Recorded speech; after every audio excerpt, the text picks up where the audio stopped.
All right, so today let's dive into something most of us encounter daily. Mm-hmm. Artificial sweeteners. Yeah. Whether you're trying to cut back on sugar or watching your weight, maybe you're just curious about what's really in all those diet drinks and sugar-free snacks. Yeah. This deep dive is for you. Absolutely. We've got a lot of info from the Mayo Clinic, and we found a really interesting YouTube video by an endocrinologist. Interesting. And, well, let's just say Mm. some of this might surprise you. Yeah, I think this is going to be a good one. Okay. It's a lot more than just those, packets. Oh, yeah. The little pink, blue, and yellow packets, right? Right, right. We're talking about a whole world of sugar substitutes. Yeah. All kinds of stuff. Yeah. So to start things off, the Mayo Clinic gives a really, good rundown on the basics. Yeah, for sure. If you want to go to their website, they have tons of info there. Yeah, and I think first it's important to clarify that we're talking about a few main types of sweeteners. Okay. Artificial sweeteners like aspartame and sucralose. Yeah. You've also got sugar alcohols like xylitol and erythritol, Okay. and natural sweeteners like stevia Right. and monk fruit. Yeah, those are really popular. Yeah, but keep in mind, even natural sweeteners, Yeah. like honey and molasses, still count as added sugar. Okay, so it's not like a free pass just because it's natural. Right, exactly. So what's the deal with all these different sweeteners? Mm. Why are they even a thing? Why do we have so many? Well, essentially, they are used to sweeten foods and drinks while reducing calories. Okay. Some of them even have 0 calories. Oh, wow. And the FDA regulates which ones are approved and how they can be used. Okay. Of course, other countries have different rules. Right, right. So something you find on a trip abroad might not be allowed here. That's a really good point. Yeah. I hadn't thought about that before. Yeah. So how do we know how much of these sweeteners is safe to consume?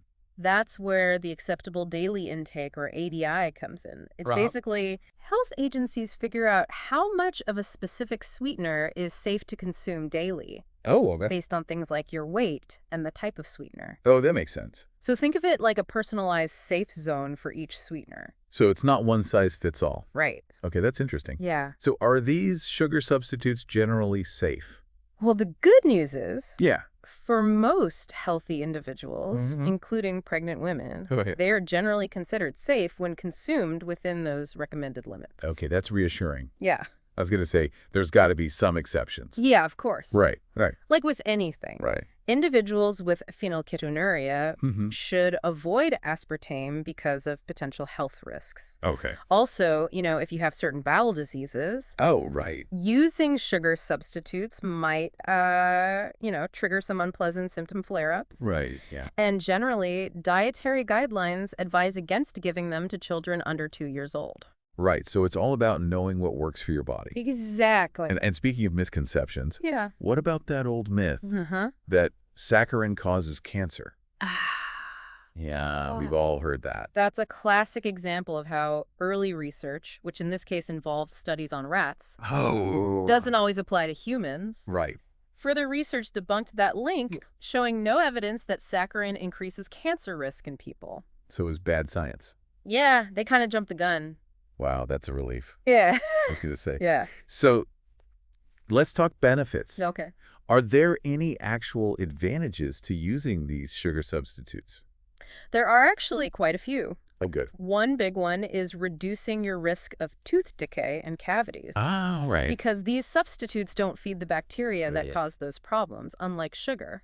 That's a win for everyone with a sweet tooth. Yeah, definitely. And then, of course, there's the blood sugar aspect, Exactly. which is huge. Yeah, another significant benefit. Yeah. Is they don't raise blood sugar levels. Right. So that makes them a valuable tool for managing blood sugar in people with diabetes. Huge. Yeah, I know a lot of people wonder about the calorie factor. Yeah. Can swapping sugar for substitutes help with weight management? It's tricky. Okay. Replacing sugary drinks and treats with lower or zero-calorie options can definitely help with short-term weight management. Okay. But the research on long-term weight loss is still a bit murky. Oh, so it's not a magic bullet. Right, it's not just a quick fix. Yeah. Sustainable weight management requires a holistic approach Right. that includes a balanced diet, Mm-hmm. regular exercise, Right. and other healthy habits. Now, for the really mind-blowing part, Yes. this YouTube video we have Huh? dives into some recent research, Okay. suggesting a link between artificial sweeteners Mm-hmm.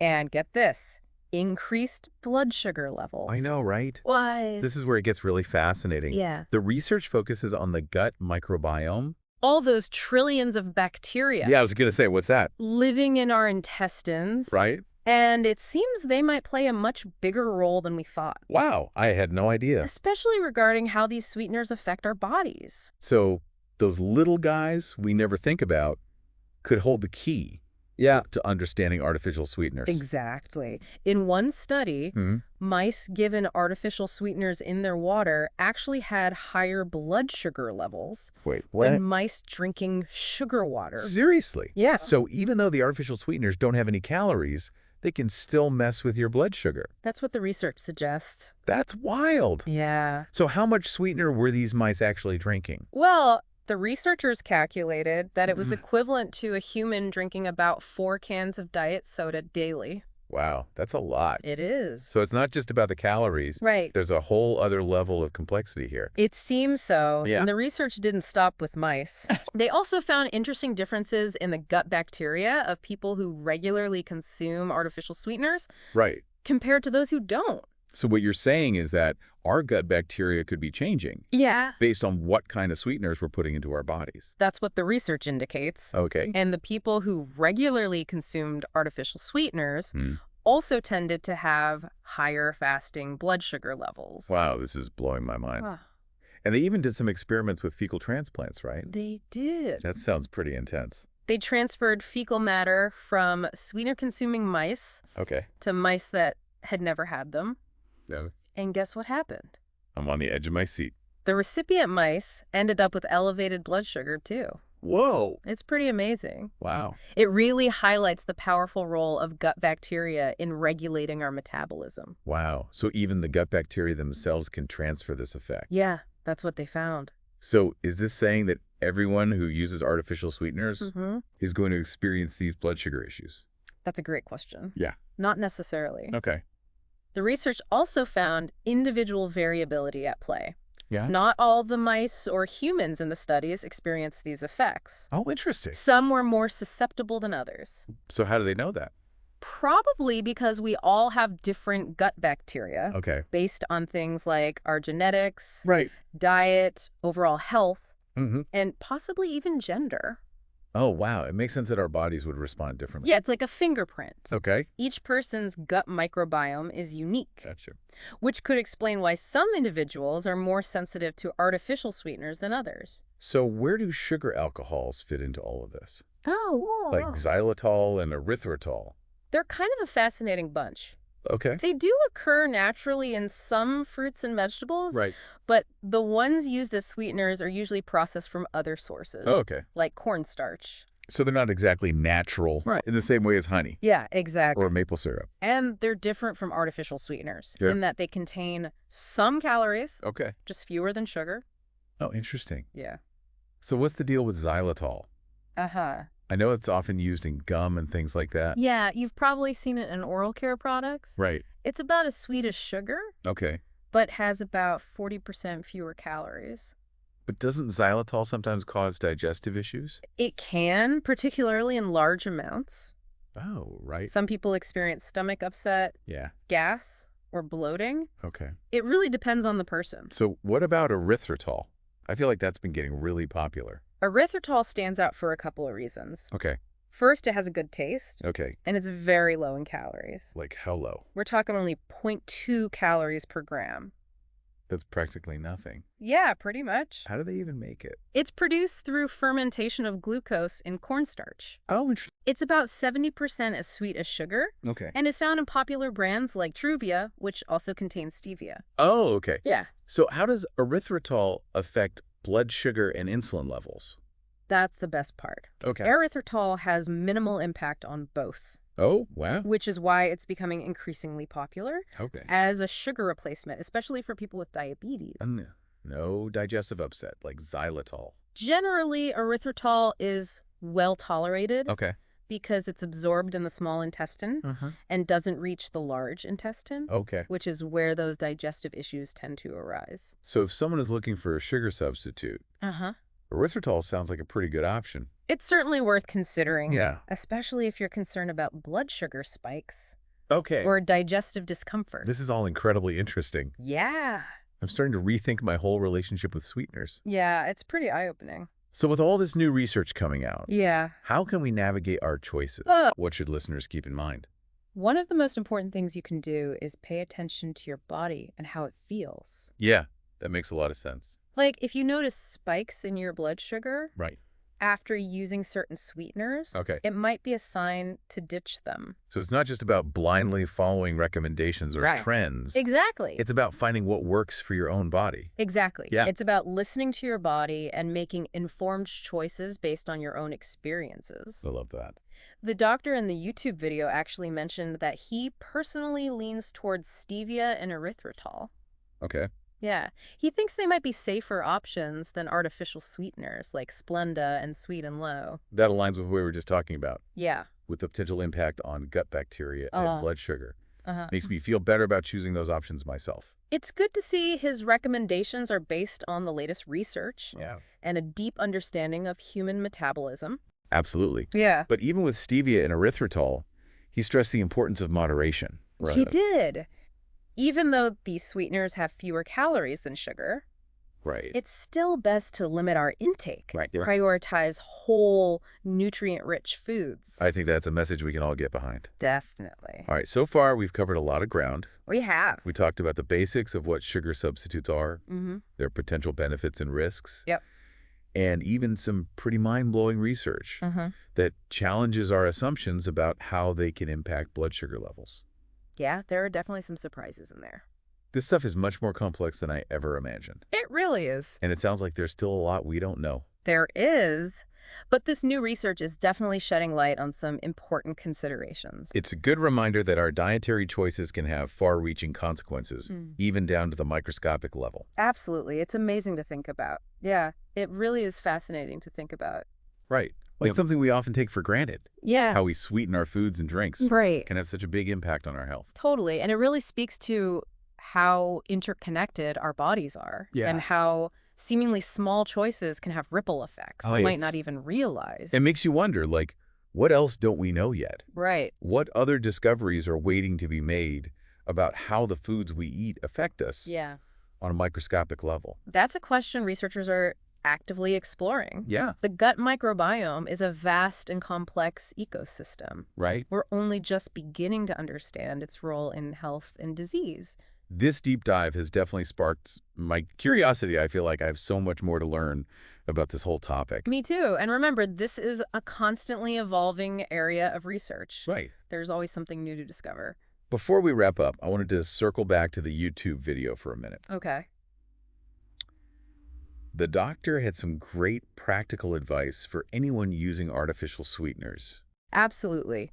He really emphasized the importance of monitoring your blood sugar levels Yeah. to see how your body responds to different sweeteners. Yeah. It's such a simple but powerful step. Yeah, it's like taking ownership of your health Yeah, and paying attention to those subtle cues your body might be giving you. precisely. And if you notice any spikes in your blood sugar Right. after consuming certain sweeteners, it might be a sign to consider some alternatives. But it's not just about following the latest trends. Right. It's about finding what truly works best for your individual body. Exactly. It's about listening to your body and making informed choices based on your own experiences. I love that. The doctor even shared his personal preferences. Right. He mentioned leaning towards stevia and erythritol, Okay. considering them potentially safer options compared to artificial sweeteners like Splenda and Sweet and Low. Okay, yeah, that definitely aligns with what we've been discussing Right. About the potential impact on gut bacteria Uh-huh. and blood sugar. Yeah. It makes me feel better about choosing those options myself. Yeah, I think it's good to see that his recommendations are grounded in the latest research Yeah, and a deep understanding of the intricacies of human metabolism. absolutely. But even with those options, Yeah. he stressed the importance of moderation. Absolutely. Even though they have fewer calories than sugar, Right. it's still best to limit our intake Right. and prioritize whole nutrient-rich foods. Yeah. That's such an important reminder. It is. It's easy to get caught up in the idea of guilt-free sweetness. Right. But ultimately, it's about balance. and making choices that support our overall health and well-being. I couldn't agree more. Yeah. No matter what kind of sweeteners we choose, we should always strive for a balanced diet. Right. That includes plenty of fruits, vegetables, Right. lean proteins, and healthy fats. Yeah, those are the real building blocks Exactly. of a healthy lifestyle. They provide the foundation for optimal health and well-being. Okay, so as we wrap up this deep dive, what's the key takeaway here? What do you hope listeners will walk away with? I think the most important thing is that knowledge is power. It's about understanding the complexities of this topic, considering different perspectives, and ultimately making informed choices that align with our individual health goals. I love that, and I'd add that it's also about staying curious. Yes. And continuing to explore as new research emerges. Absolutely. This is just the beginning of our understanding of how sweeteners interact with our bodies. The world of science is constantly evolving, and there's always more to learn. Well said. We're not just passive consumers of information. Right. We're active participants in shaping our own health journeys. That's a powerful way to put it. Yeah. And this deep dive into artificial sweeteners has given us a lot to think about. It really has. It's much more complex than we might have realized at first glance. Definitely. There's still so much we don't know. There is. But this new research is definitely shining a light on Yeah. some important considerations. It's a good reminder that our dietary choices can have ripple effects throughout our bodies, Absolutely. even down to the microscopic level. Exactly.